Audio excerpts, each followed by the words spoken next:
Hello student, তাহলে বলো তোমরা কেমন আছো? তাহলে আজকে আমরা একটা নতুন চ্যাপ্টার শুরু করব, যেটা হচ্ছে cell cycle and cell division. তার আগে বলি, তোমরা প্ল্যান কিংডমের আমি তোমাকে পুরো ক্লাসটা প্লেলিস্টে দিয়ে রেখেছি, তাই তো? প্লেলিস্টের মধ্যে আমি আগের দিন যে introduction of the plan kingdom বলে যে পড়িয়েছিলাম তোমাকে, সেই ভিডিও ক্লাসের আন্ডারে ইউটিউবের ডেসক্রিপশন বক্সে আমি দেখবে তোমাকে একটা জিনিস করেছি। সেটা হচ্ছে কি, তোমাকে কি করেছি, তোমাকে একটা নোট দিয়েছি প্ল্যান কিংডমের ওপর, তার সঙ্গে কিছু অ্যাসাইনমেন্টও দেওয়া আছে।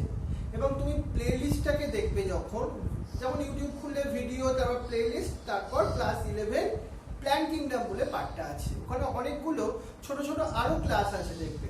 ওই ক্লাসগুলো আমি বেস্ট ভাবে করার চেষ্টা করেছিলাম কিছুদিন আগে, তাই ওই ক্লাসগুলো তোমাদের সঙ্গে শেয়ার করে দিয়েছি, যাতে তোমরা ওই ক্লাসগুলো ঠিক একটু একটু করে করে নিলে তোমার প্ল্যান কিংডমে তুমি এভরিথিং জেনে যাবে। তোমার যাই কিছুই কোশ্চেন আসুক না কেন, তুমি সব পারবে করতে, এবং তুমি অনেক কিছু ইনফরমেশনও পেয়ে যাবে। আর তার সঙ্গে সঙ্গে আমি তোমার যে নোটটা ডেসক্রিপশন বক্সে দিয়ে দিয়েছি। এর সঙ্গে সঙ্গে তোমাকে অনেকে বলছো তোমরা যে স্যার কিছু বইয়ের কথা আমাকে বলতে বলছিলেন। বই মানে যেটা তোমার বোর্ডের জন্য লাগবে, মেডিকেলের জন্য লাগবে, সেটা তো এনসিআরটির বই আমরা জানি সবাই। সেই এনসিআরটির বইটা অনেকে কনফিউজড হয়ে যাচ্ছে, অনেকে এনসিআরটি রিলেটেড কিছু বই কিনে ফেলছো, হ্যাঁ, হয়তো আমাকে তারপর হোয়াটসঅ্যাপ ছবি তুলে পাঠাচ্ছ, আমি সেই জন্য লিঙ্কটা তোমাদের পাঠিয়ে দেবো।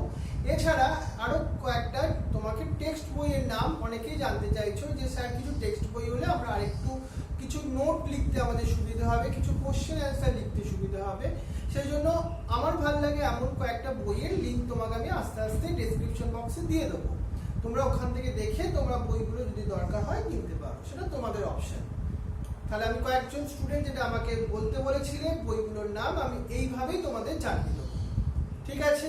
তাহলে চলো আজকের জন্য আমরা শুরু করি আমাদের আজকের এই special chapter cell cycle and cell division. তোমাদের সবাইকে ওয়েলকাম করি আমাদের এই স্পেশাল ক্লাসে। কি দেখবো আজকে আমরা? এই সেল সাইকেল আর সেল ডিভিশন, এই যে চ্যাপ্টারটা তিনটে টপিকে ডিভাইড করা আছে।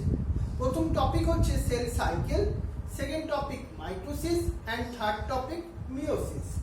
তোমরা ক্লাস 11-এ যারা ডাব্লিউবি বোর্ড থেকে বা আইসিএসসি বোর্ড থেকে এসছো, তারা সেল ডিভিশনের কিছুটা আইডিয়া নিয়েই এসছো। বাট যারা ক্লাস 11-এ এসছো সিবিএসই বোর্ড থেকে, তারা কিন্তু এই চ্যাপ্টারটা খুব বেশি জানো না। তাহলে আমি একদম বেসিক ব্যাপার থেকে শুরু করি ব্যাপারটা, তাই তো? সেল, যদি আমরা সেলকে ডিফাইন করি, কেমন ভাবে ডিফাইন করব?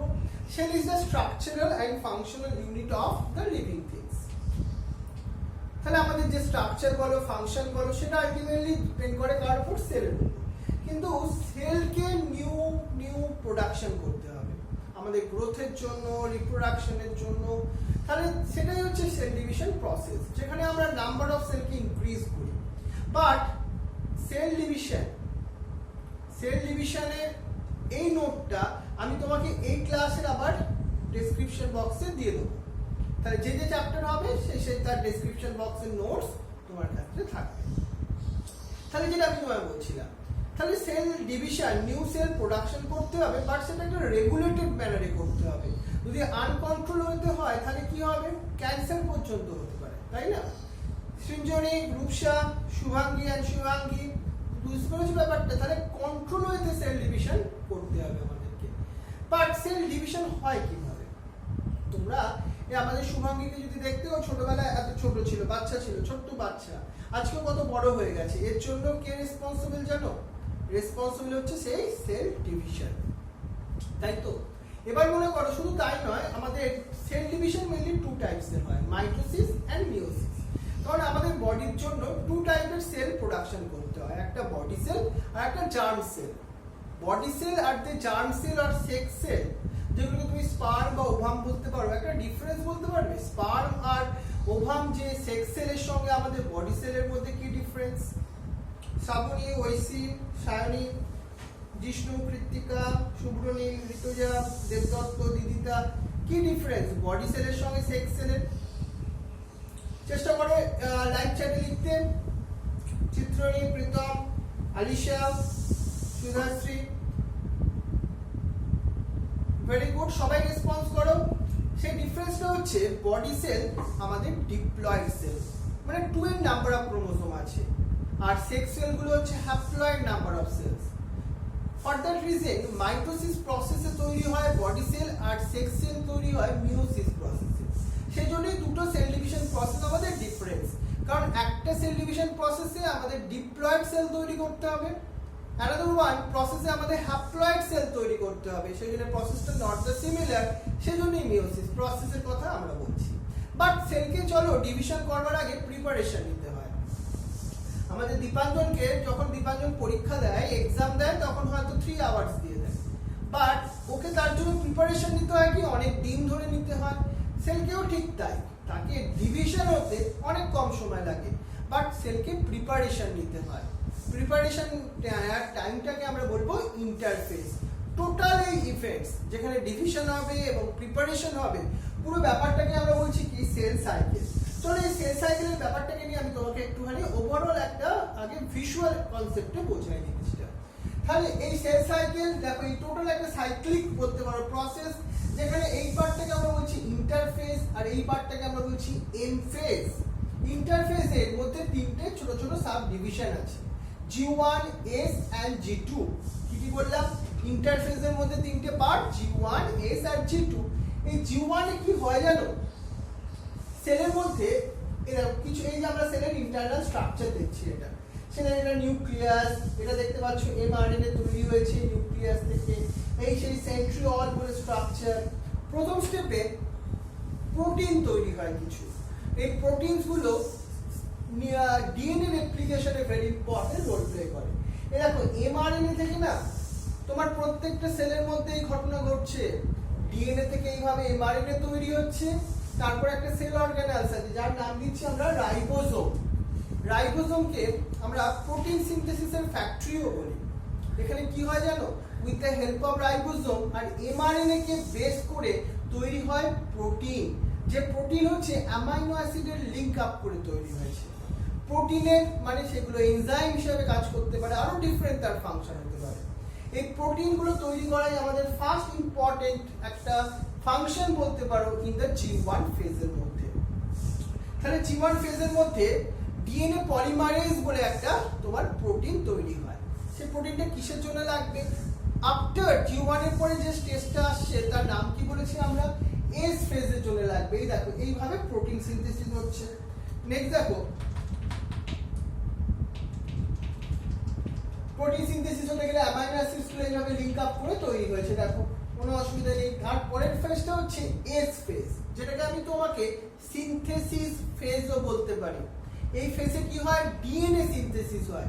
ডিএনএ না এরকম ডাবল স্ট্যান্ডার্ড একটা স্ট্রাকচার, রাইট? এখানে প্রথমে কি হয়? দুটো স্ট্যান্ড সেপারেটেড হয়, তারপর একটা স্ট্যান্ডকেই বেস করে একটা নিউ ডিএনএ স্ট্যান্ড সিনথেসিস হয়ে যায়। সো এই প্রসেসটাকে আমরা বলছি রেপ্লিকেশন। আর এই রেপ্লিকেশন প্রসেসটার জন্য যে এনজাইম তৈরি ছিল দরকার হয়, needed the enzyme, this enzyme আর produce in the G1 stage. এবার এই এনজাইমটার হেল্প নিয়ে তৈরি হয়ে যাবে ডিএনএ ম্যাটেরিয়াল, কারণ ডিএনএ বা জিন তো একটা সেলের ক্ষেত্রে মোস্ট ইম্পর্টেন্ট পার্ট, তাই না? এই দেখো এইভাবে আমরা দুটো ডিএনএ পেয়ে গেলাম। তাহলে DNA replication is the most important events. এই টোটাল প্রসেসটাকে নিয়ে আমরা খুব ডিটেইলসে ডিসকাস করব ক্লাস 12 এর মধ্যে। এখন আমরা জাস্ট ইন্ট্রোডাকশন দিলাম কি হয়। আমরা এস ফেজে ডিএনএ রেপ্লিকেশন হয়। দেখো আমরা এখানে দুটো ডিএনএ পেয়ে গেছি প্রথম একটা ডিএনএ থেকে, কারণ আমরা চাই 2 সেলস তৈরি করতে হবে। 2 সেলসের মধ্যে মেন জিন বা জেনেটিক ম্যাটেরিয়ালকে ডিস্ট্রিবিউট করে দিতে হবে, তার জন্যই এস ফেজ। তারপরে স্টেপ যেটা হচ্ছে তোমার, তাহলে G1 কমপ্লিট হলো, তারপর সেল সাইকেলের ইন্টারফেসের মধ্যে এস হলো, তারপরে হলো G2 ফেজ। G2 ফেজে কি হয় জানো? সেল ডিভিশনে মোস্ট ইম্পর্টেন্ট রোল প্লে করে এই হচ্ছে সেন্ট্রিওলস। সেন্ট্রিওলস এখানে ডিভাইড হয় when নিউ সেন্ট্রিওলস প্রোডিউস হয়। এই সেন্ট্রিওল কি ইম্পর্টেন্ট রোল প্লে করে? এখানে স্পিন্ডল ফাইবার ফরমেশনে হেল্প করে এই সেন্ট্রিওলস গুলো। তাহলে শুধু সেন্ট্রিওলস নয়, another different type of cell organelles also be produced in the G2 phase। তাহলে এই আমরা তিনটে ফেজের কথা বললাম সেল সাইকেলের আন্ডারে, G1, S আর G2। তিনটিকে মিলিয়ে আমরা কি বললাম? ইন্টারফেস। ইন্টারফেসকে আমরা কি বলতে পারি? ইন্টারফেস কে বলতে পারি আমরা কি ফেজ? Preparation phase. আফটার প্রিপারেশনের পর কি হয় জানো? প্রিপারেশনের পর আসে এম ফেজ। এই এম ফেজে কি হয়? এম ফেজের মধ্যে হয় সেল ডিভিশন। এবার তো সেল ডিভিশনটাকে আমরা তো বলেইছি আগে তোমাকে, এটা আমরা দুটো স্টেপে ডিভাইড করেছি, মাইটোসিস এন্ড মিওসিস। চলো আমরা মাইটোসিসটাকে নিয়ে আজকে একটু কথা বলি। Mitosis is called the equational division. Where it is happening? It is happening in the body cell. এই যে আমাদের এই বডি সেলস গুলো দেখতে পাচ্ছ, এখানে যে সেল ডিভিশনটা হচ্ছে, that is the mitosis process. এই যে আমি তোমাকে বলছিলাম আমাদের ঋতুজা ছোট থেকে বড় হয়েছে, সবাই বড় হয়েছে, কেউ এত বড় হয়েই জন্ম নাওনি। কেন হয়েছে এই বড়? বড় হয়েছে, গ্রোথ হয়েছে ডিউ টু মাইটোসিস, সেল ডিভিশনের জন্য। বুঝতে পারছো? একদম একদম ক্লিয়ার ব্যাপারটা। চিত্রানী, প্রীতম, অনুষ্কা, শুভ্রনীল। এবার দেখো এই যে আমরা দেখছিলাম সেলগুলো দেখো এইভাবে কন্টিনিউয়াসলি আফটার প্রিপারেশনের পর ডিভাইড হয়ে যায়। বাট এই ডিভিশনটাকে কন্ট্রোল করে কে? কন্ট্রোল করে কিন্তু নিউক্লিয়াস। এবার দেখো এই যে আমি বলছিলাম নিউক্লিয়াস, দ্যাট ইজ আলটিমেটলি বলতে পারো ব্রেন অফ দ্য সেল। আমি সেল চ্যাপ্টারও পড়াবো তোমায় খুব তাড়াতাড়ি, আমরা প্রথম ইউনিট অলরেডি করেছি। এই দেখো এর ভেতরেই আলটিমেটলি কি আছে জানো? আছে তোমার কি মেটেরিয়াল? ক্রোমাটিন মেটেরিয়াল, যেটাকে তোমাকে বলতে পারি এই যে ক্রোমাটিন মেটেরিয়াল, নিউক্লিওলাস। নিউক্লিওলাস একটা dense part present in the nucleus. নিউক্লিয়াসের মধ্যে একটা ডেন্স পার্টটাকে বলছি নিউক্লিওলাস। নিউক্লিয়াসের একটা মেমব্রেন থাকে, তাকে আমরা কি বলছি জানো?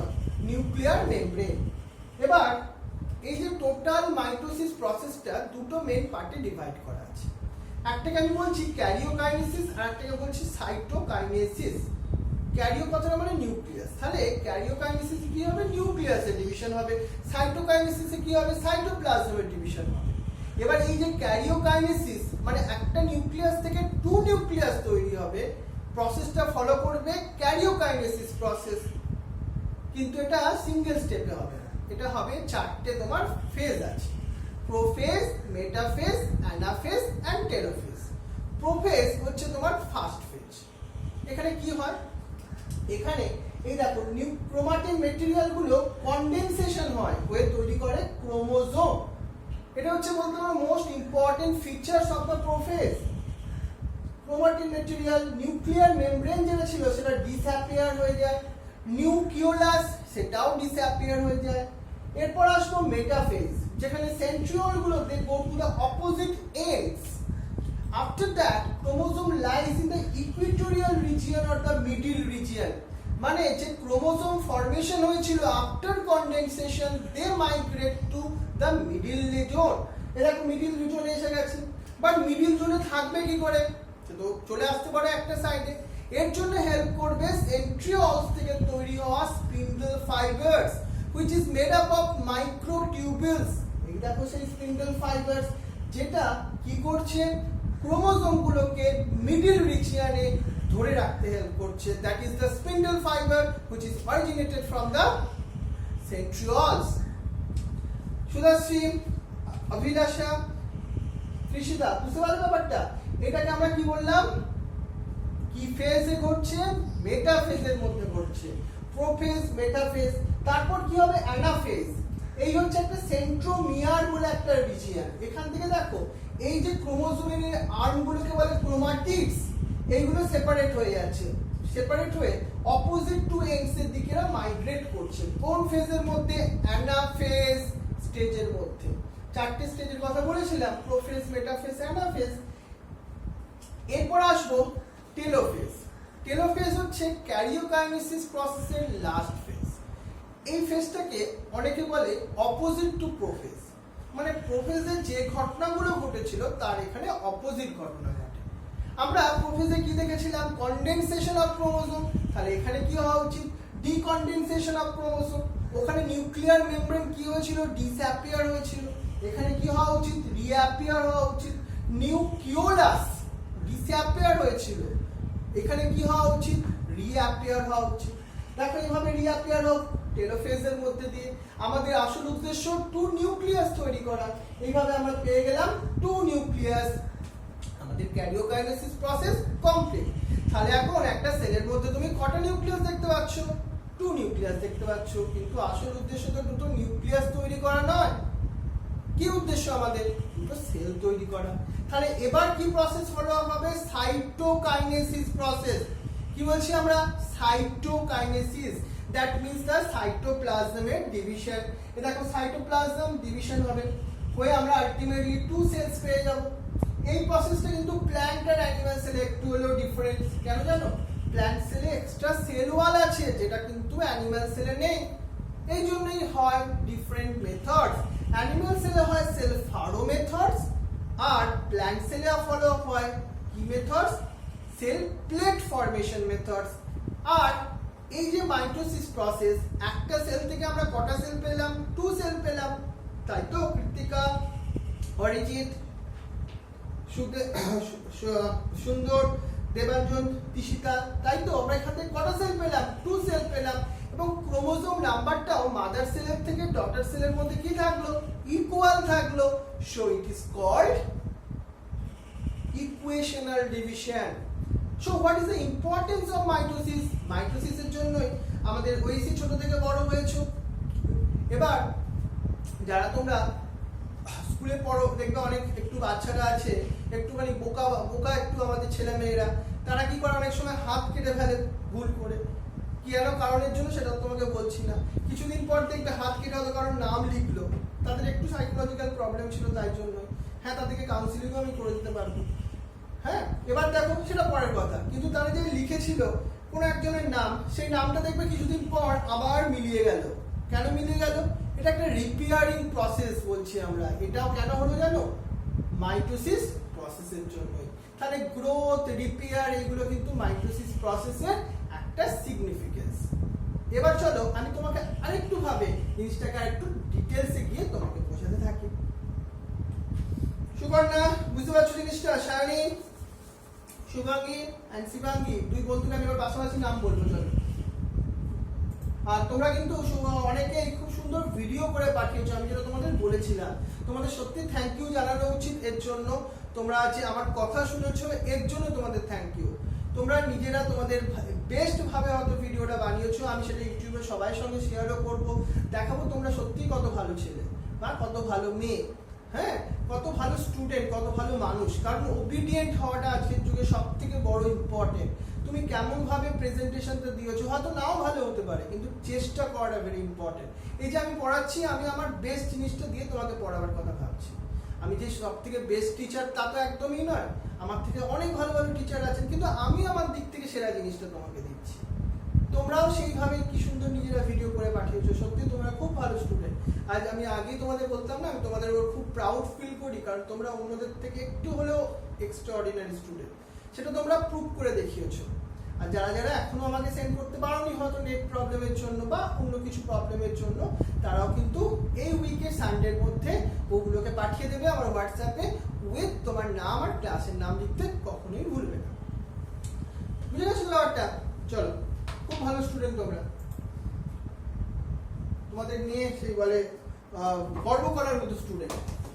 চলো এবার চলে আসি আমরা পরের পার্টটাকে, এবার চলে আসি যেটাকে নিয়ে একটু বলি আমি তোমাকে, সেল সাইকেলের ওপর।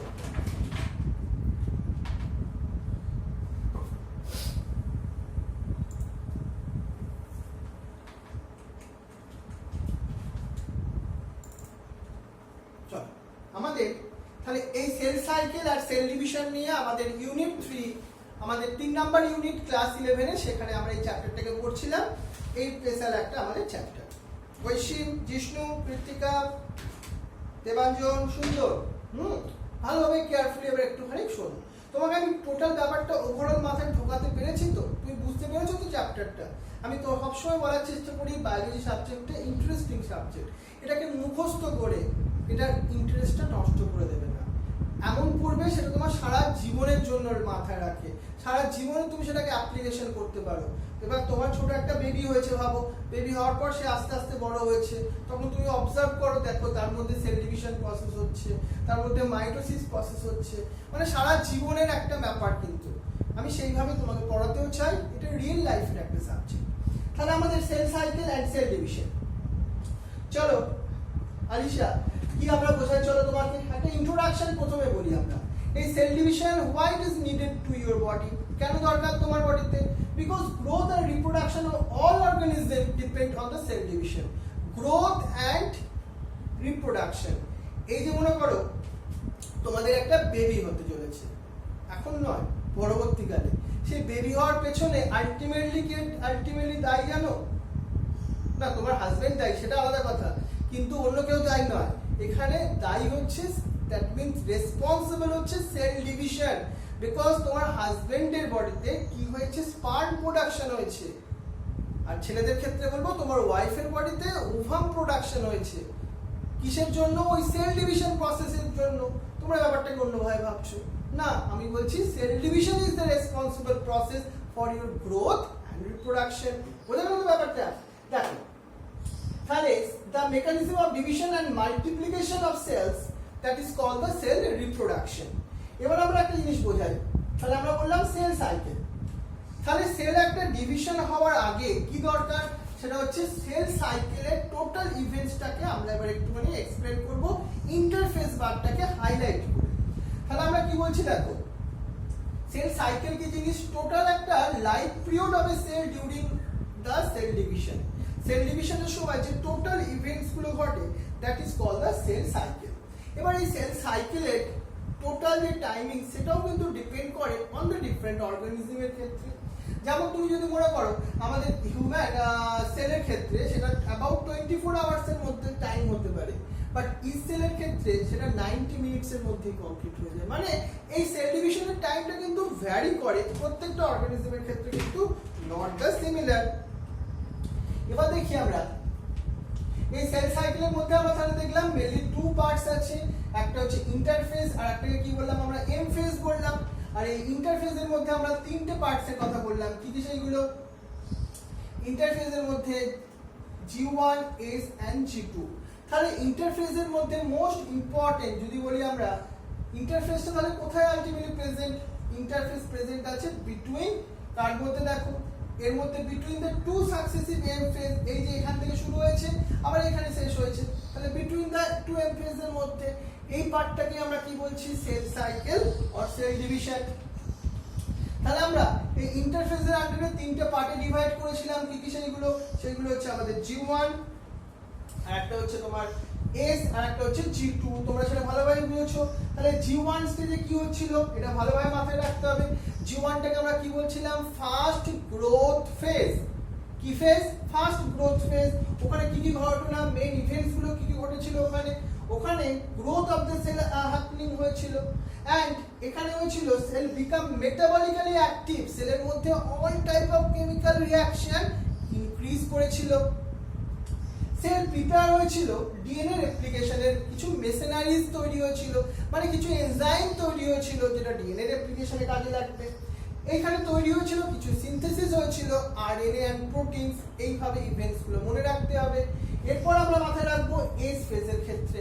এস ফেজ এটা হচ্ছে সবথেকে লংগেস্ট ফেজ, আর এস ফেজের মধ্যে হয় কি, ডিএনএ রেপ্লিকেশন, মানে এই যে আমরা বলছিলাম ডিএনএ ডাবলিং হয় এই প্রসেসের থ্রু দিয়ে। আর G2 ফেজ এটাকে বলতে পারি সেকেন্ড গ্রোথ ফেজ, সেখান থেকে G2 নাম আসছে। কি মোস্ট ইম্পর্টেন্ট ইভেন্টস, এখানে সেল গ্রোথ হয়, সিনথেসিস অফ আরএনএ তৈরি হয়, সেল অর্গানেল সেল ডাবলিং হয়, আর সেল প্রিপারেশন পেয়ে যায় তার মাইটোসিস অর এম ফেজের জন্য। এটাকে আমরা বলেছিলাম ইন্টারফেজ। আর এই এম ফেজ বলছিলাম মাইটোটিক ফেজ, এটাকে আমরা দুটো পার্টে ডিভাইড করেছি। কোনগুলো সেইগুলো? একটাকে আমি বলছিলাম কি ফেজ, ক্যারিওকাইনেসিস, আর একটাকে বলছিলাম সাইটোকাইনেসিস। শুভাঙ্গী এন্ড শিবাঙ্গী বুঝতে পেরেছো ব্যাপারটা? ক্যারিওকাইনেসিস মানে nuclear division, and cytokinesis means the সাইটোপ্লাজমের ডিভিশন। এবার দেখো তাহলে আরেকটা জিনিস আমরা এখানে তোমাকে এক্সপ্লেন করব, G1 স্টেজ। G1 করলাম, সেটা তোমাকে S ও বললাম, আর একটা করলাম G2। এর সঙ্গে আরেকটা স্টেজ আছে যেটাকে আমরা বলছি G0 স্টেজ। তুমি এটাকে কোয়েশ্চেন স্টেজও বলতে পারো, অদারওয়াইজ এটাকে তুমি বলতে পারো check point of the cell division. একটা সেল ডিভাইড হবে কি হবে না সেটা ডিপেন্ড করবে, কন্ট্রোল করবে এই G0 স্টেজের থ্রু দিয়ে। G0 স্টেজ লাইক পারমিশন দেবে সেলটাকে ডিভাইড হওয়ার জন্য, আদারওয়াইজ সেলটা ব্লক হয়ে যাবে, সে প্রসিড করবে না ডিভিশনের জন্য। Like our nerve cell, our RBC cannot divide because they are checked, they are stopped in the G0 phase or the quiescent stage phase.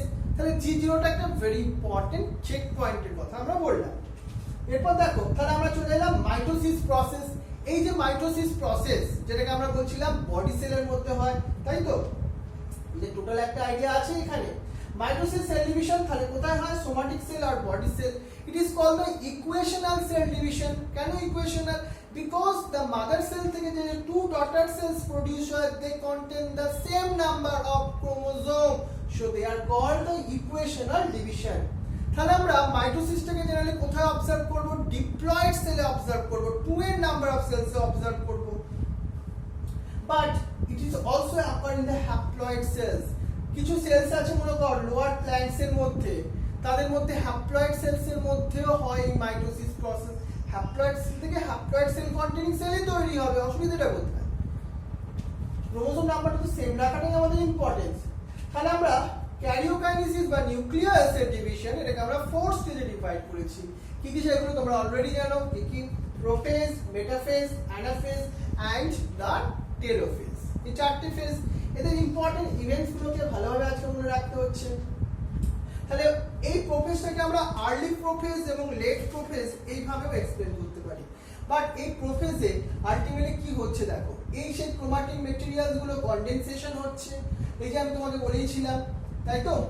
Condensation of chromatic material to form the chromosome. এরপর ultimately কি হচ্ছে? Late প্রোফেজের মধ্যে এই nuclear membrane দেখতে পাচ্ছ disappear হচ্ছে, nucleolus সেটাও disappear হচ্ছে।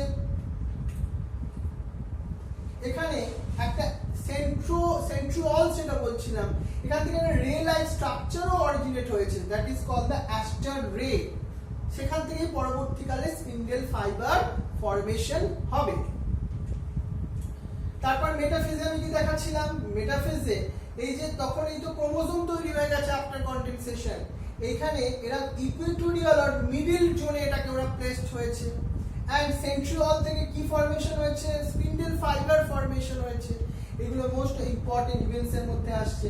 এই প্লেটটাকে আমরা বলছি মেটাফেজিক প্লেট। মেটাফেজিক প্লেট। তাহলে এই ব্যাপারটা আমরা বুঝলাম। এরপর কোন ফেজ আসবো? অ্যানাফেজ। অ্যানাফেজে কি হচ্ছে দেখো, এই যে ক্রোমোজোম গুলো তারা সেন্ট্রোমিয়ার রিজিয়নে অ্যাটাচ ছিল, now they separated and go to the opposite and.